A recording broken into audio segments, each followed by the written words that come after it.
first, tonight's top story. We know the deadly capabilities of dissident Republicans, but the full extent of their activities has just been revealed. Over the past 2 years, they've planted more than one explosive device every other day. Sharon O'Neill has the story. These are the most deadly and headline-grabbing attacks by dissident Republicans. But the full extent of their campaign and desire to claim innocent lives has now been revealed by the body which represents rank and file officers. According to the Police Federation, the Army dealt with more than 750 real and hoax bomb alerts in the last 2 years. That's an average of 30 a month. More than 420 of those were real and had the potential to kill or seriously injure police officers. That's an average of more than one device planted here every other day.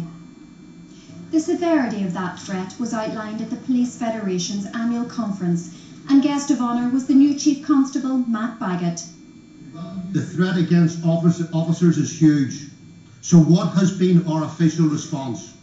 Firstly, the PSNI decided that we can do without the services of the remaining 500 officers of the full-time reserve.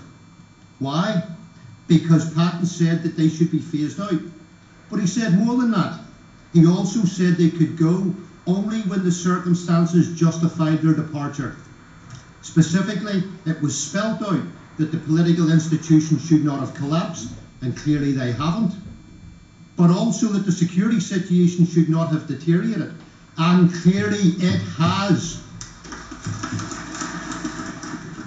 750 dissident bomb alerts in 2 years. We've had a police officer murdered. What message will you give to the dissidents trying to kill your officers? Well, the first thing is my message to the Police Federation and my colleagues here, that we will continue to take those threats, those actions very seriously indeed. But the overwhelming support we need, of course, is from the vast, vast majority of people who do not support these people, who do not want this degree of violence, and who want to see a future for Northern Ireland that is both prosperous and peaceful. So we'll be working at developing that support, as well as to continue to address with the greatest of professionalism the threat that's coming from those who want to disrupt the process towards peace.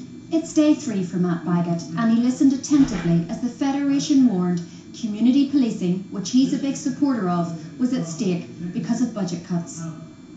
The public are telling us that they want to see police officers out on the beat. However, despite intentions to the contrary, the message being sent out is that we are giving up on our towns and our streets.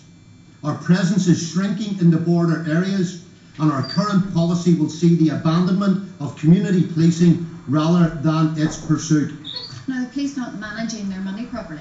I think any organisation in the public sector, particularly with the economic situation that we're in, has to look to become ever more efficient, and that applies to the police every bit as much as it does to health, to education and all the other public services that we run. There's no doubt Matt Baggett has his work cut out for him.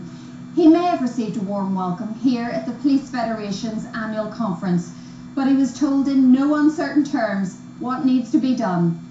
Sharon O'Neill, UTV Live, North Down.